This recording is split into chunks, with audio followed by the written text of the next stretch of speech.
¿No os pasa que hace una hora era febrero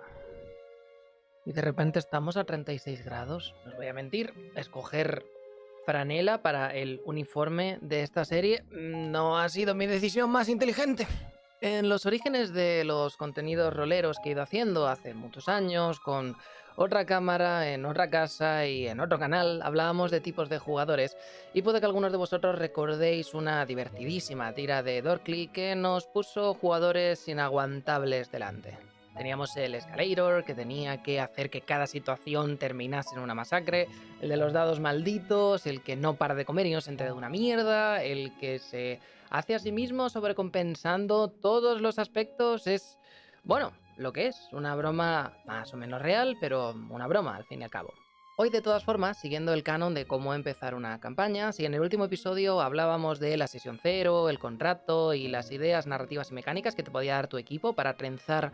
todos estos elementos en una narrativa, en una campaña, hoy vamos a hablar de algo clave en la filosofía del diseño para la misma, que es los diferentes tipos de diseño y recompensas que tienes que tener en cuenta en función de 4 arquetipos de jugadores. Pero antes, hoy no tengo patrocinador, pero sí tengo un link de afiliado para este maravilloso bundle en el que podéis haceros con software para crear mapas, con muchísimos de ellos ya hechos y muchos recursos como tokens o muebles para darles vida por dentro. En el tier más alto, además de llevaros todos los mapas y haces con múltiples perspectivas, os darán una licencia de por vida para el cartografiador de campañas 3, junto con el diseño de ciudades y mazmorras. Así que si queréis poner todo lo dicho en este vídeo en práctica o estáis trabajando en algo como un cómic o una novela, podéis colaborar con el canal haciéndoos unos mapas maravillosísimos con el link que os dejo en la descripción de este vídeo.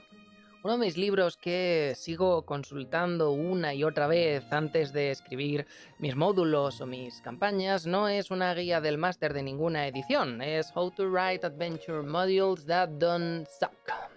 Es un proyecto de Kickstarter en el que un grupo de creadores decanos se juntaron para dar un artículo de diseños de juegos y una aventura que aplicase los consejos de forma práctica. Mike Brault tiene uno de mis artículos favoritos en el libro y es algo que sigo como si fuese una puta ciencia. Mike defiende que el organismo que hace que una campaña salga adelante no son los mundos increíbles, las historias épicas contra dioses o las amenazas que enfrentan a los primeros con los segundos. Mike defiende que lo único que hace que la campaña avance como elemento narrativo principal son los personajes.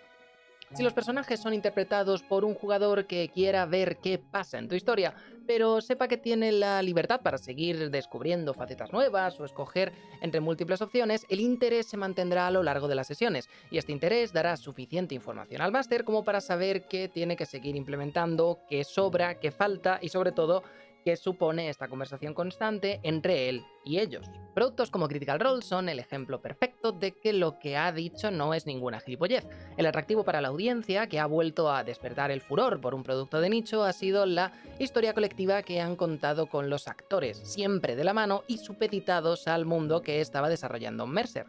Y sí, voy a reconocer que no he visto demasiadas horas de Critical Role, pero el ritmo que pude ver en los 10-12 capítulos de la segunda temporada que consumí se tomaban su tiempo entre los encuentros para mostrar los estragos de la guerra de la que aún no sabían ni los nombres de los culpables, las búsquedas de personajes con cada miembro del casting que decían mucho de quiénes eran y qué querían en esos pequeños momentos que tenían para brillar de forma personal, y esos otros momentos de calma en el que tenían la posibilidad de interactuar, como por ejemplo en el capítulo en el que están 4 horas buscando un sitio en el que bañarse y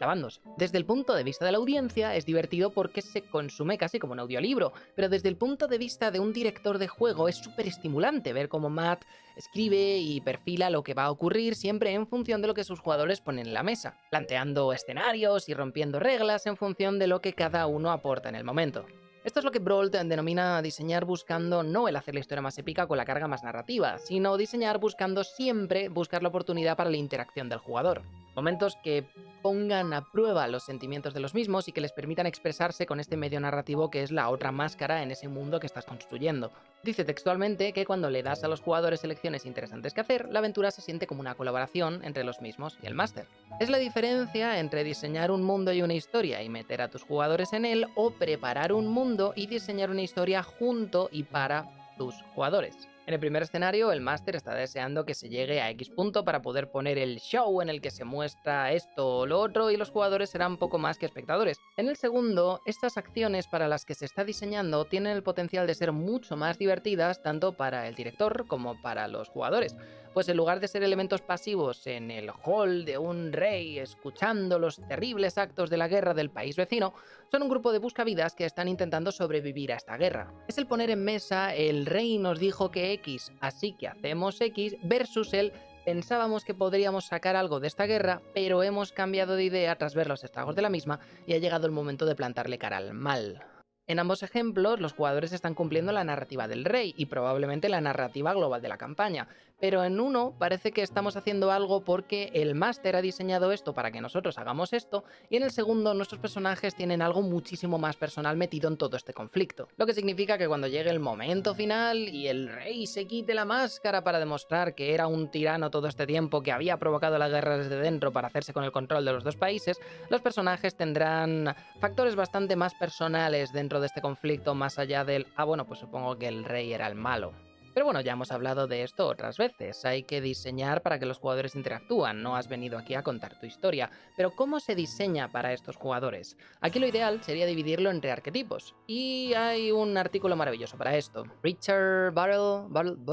Ritchie, un diseñador de videojuegos de mediados de los 90, usó estos 4 arquetipos para dividir a los tipos de jugadores que iban a jugar un videojuego concreto y los intereses en las mecánicas que podían tener los mismos. Estos serían los conseguidores, aquellos que disfrutan de mejores stats, mejor equipo o una prueba para poder demostrar lo buenos que son haciendo lo que saben hacer. Jugadores de esta categoría gustarían de mejorar sus equipaciones al máximo, farmear para conseguir mejores armas y una creación de personajes con guías para tener una distribución lo más competente posible. Un foco de esto serían los MMORPG. Los exploradores serían aquellos que disfrutan de visitar cada pequeño rincón del mundo que habitan. Estos abrirían el mapa y no abandonarían la búsqueda hasta familiarizarse con el mundo que habitan, sus gentes, sus leyendas, su historia. Disfrutan la estética de los mapas, disfrutan el camino para conseguir los coleccionables y en caso de tener un lugar donde poder exponer todo lo conseguido, este se convierte en uno de sus lugares favoritos dentro del mundo del juego. Assassin's Creed o la saga de Witcher serían un ejemplo perfecto de este tipo de jugador. Los socializadores son aquellos que disfrutan del componente social con NPCs o con otros jugadores. Caerían en esta categoría los que disfrutasen del roleplay dentro de un MMORPG o directamente CRPGs como por ejemplo Fallout. Aunque también podríamos cambiar completamente de tercio y poner, por ejemplo, los que disfrutan de algo más rollo como una novela visual. Y por último, los asesinos son los que disfrutan de las mecánicas por las mecánicas. Todo es complementario a ese subidón que provoca el ejecutar de forma perfecta los movimientos requeridos para acabar con un rival. En el paper se defiende que estas categorías suelen representar un espectro y que los jugadores están en algún punto intermedio entre unas categorías y otras, y esta tolerancia puede variar en función del juego que se esté jugando. Pero si ponemos un título de ejemplo que primero sea extremadamente flexible y segundo nos hayamos pasado todos, como, lo siento mucho, por ejemplo Dark Souls, podemos ver hasta qué punto esto nos afecta más o menos. Un conseguidor habrá querido obtener las armas más difíciles o más raras, habiendo forjado todas las armas de las almas de los bosses, pero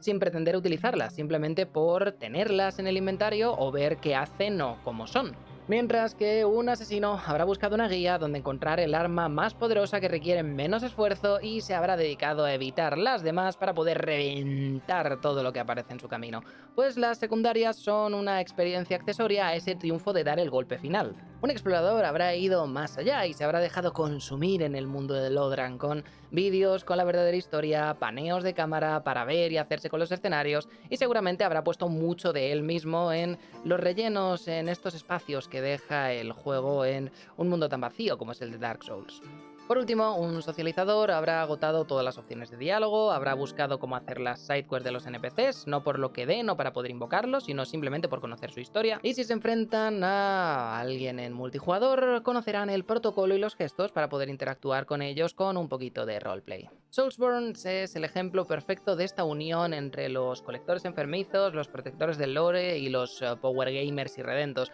pero estoy seguro de que muchos nos encontramos en un punto medio entre estas categorías y estoy convencido de que puedes aplicar esta configuración también a tu mesa de juego. Entre mi pool de jugadores tengo gente que cuando no le toca combatir sacan el móvil y se ponen a lo suyo, nunca tienen nada que decir fuera de los combates. Tengo gente que si les dices que vamos a jugar, por ejemplo, a Dresden Files, se tienen que leer 3 o 4 novelas antes de siquiera hacer la ficha del personaje para empezar a preparárselo. Tengo gente que necesita tener el personaje más optimizado, más versátil, más potente y el roleo en la ficha es lo último que se tiene en cuenta a la hora de crearlo. Y tengo gente que está en el otro espectro en el que lo único que ven en la ficha son números inútiles y con poco significado y están más preocupados con la historia que tienen que contar que con los encuentros. Y en función de los jugadores que tengo en mesa es en lo que tengo que diseñar mis campañas. De esta forma, el que se preocupa por los stats le dejo que use razas que no deberían aparecer en ese mundo específico, pero le dan un +1 donde quiere tenerlo sin preocuparme demasiado por justificarlo,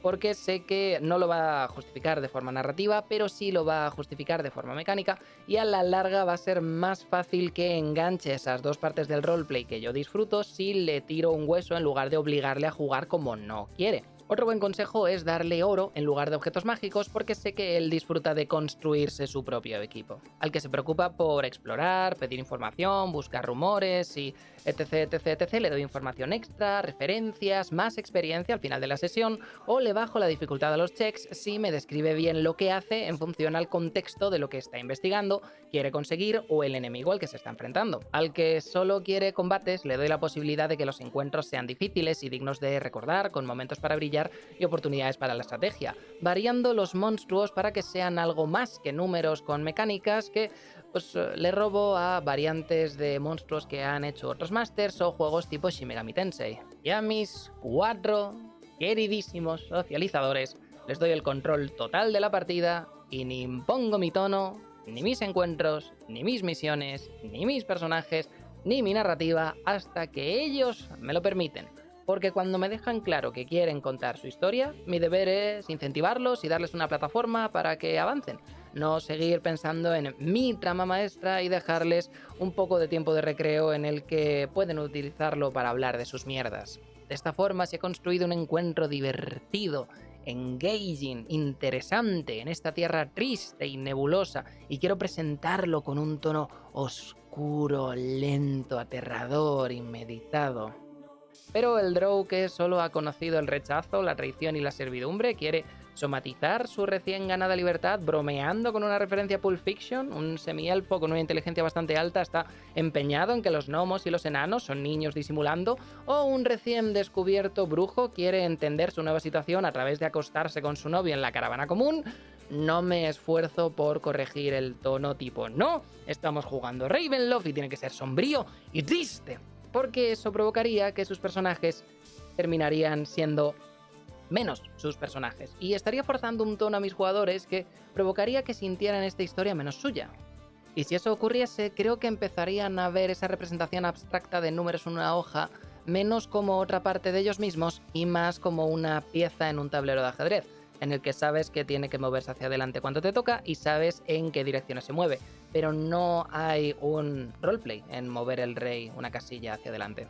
Pero si les dejo que sean ellos los que marquen el tono hasta que hayan terminado, cuando me llega a mí el turno de continuar el drama es bastante menos artificial, porque no se entiende como una historia en la que yo puedo tomar parte, se entiende como una historia de lo que está pasando a esa versión de mí. Y si consigues eso, los momentos de tono serán mucho más efectivos que cualquier atmósfera que hayas querido imponer a tus jugadores en fichas que no representan esa parte de ellos mismos. O lo que es lo mismo, si te dejo hacer el pavo y luego ese personaje con el que has disfrutado hacer el pavo está en peligro, vas a sentirlo como que tú o esa versión de ti mismo en esa historia está en peligro. Si no te dejo expresarte como ese personaje y solamente pongo un tono con lo que esa ficha o los datos que hay en esa ficha peligran, va a ser bastante más complicado que tengas una relación real entre esa otra versión de ti mismo y la historia que estamos contando. Por cierto, si tenéis curiosidad, este ejemplo real ocurrió en la última partida de Link's Day de Barovia. Es una de las partidas más divertidas que he jugado.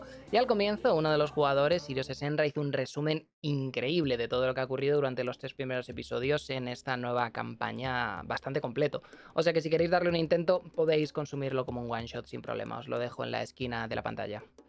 Conclusión. Si vas a llevar una campaña es bastante fácil perderse en la mazmorra que estés construyendo, las políticas del mundo o los países que estés creando, la historia de la que quieras que tus jugadores sean protagonistas o cualquier combinación de estas. Pero si quieres asegurarte de que las sesiones mantienen a todo el mundo unido, interesado y nadie se pone en piloto automático, asegúrate de que diseñas con ellos en mente. Que cuando terminas un ciclo, este ha dado decisiones a los jugadores que han supuesto que se hayan sentido como un esfuerzo colaborativo entre las decisiones de los jugadores y la imaginación del máster. Y este diseño, asegúrate de que responde a los intereses de lo que ellos quieren sacar en cada sesión de juego, en cada partida y en la campaña como conjunto. Si a los jugadores no les importa tu historia, buscan excusas para no pelear, no saben jugar bien una vez estas peleas se dan o no interactúan con los NPCs, probablemente sea culpa tuya por haber planteado escenarios en los que ellos no tienen ningún aliciente para que sus personajes interactúen. Y sin esa interacción, no hay rol, estamos jugando un juego de mesa. El mejor máster no es el que actúa, se sabe todas las reglas, trae mapas y minis y pone banda sonora y efectos especiales. El mejor máster es el que sabe leer la mesa y sabe conciliar el diseño previo de antes de la sesión con la creación sobre la marcha de estos momentos en los que se le da oportunidades al jugador de tener experiencias inolvidables que sientan que han ocurrido por su propia mano, debido a que su interactuación han terminado dando esa conclusión a cada escena. Como siempre, estas conclusiones y estos puntos están muy bien, pero se aguantan en vuestras propias experiencias. ¿Habéis estado en campañas o en one-shots o en campañas cortas en las que hayáis sentido que sois uno de estos tipos de jugadores y no se os ha dado nada con lo que poder jugar? ¿Habéis estado con directores de juego que solamente han querido encuentros o solamente han querido roleo o solamente han querido exploración y os habéis sentido frustrados al ver que no habéis conseguido eso que tanto os gusta hacer o no se os ha dado una plataforma para poder expresarlo? En caso de que esto haya sido así, ¿os habéis sentido igual de unidos a vuestros personajes? Recuerdo que si esta charla ha despertado tu imaginación, puedes colaborar con el canal con el referido para la creación de mapas vitalicio para cartografiar tu campaña, mundo o novela, y te dejo en pantalla más vídeos que probablemente disfrutes. Muchas gracias y nos veremos en la próxima. Adiós.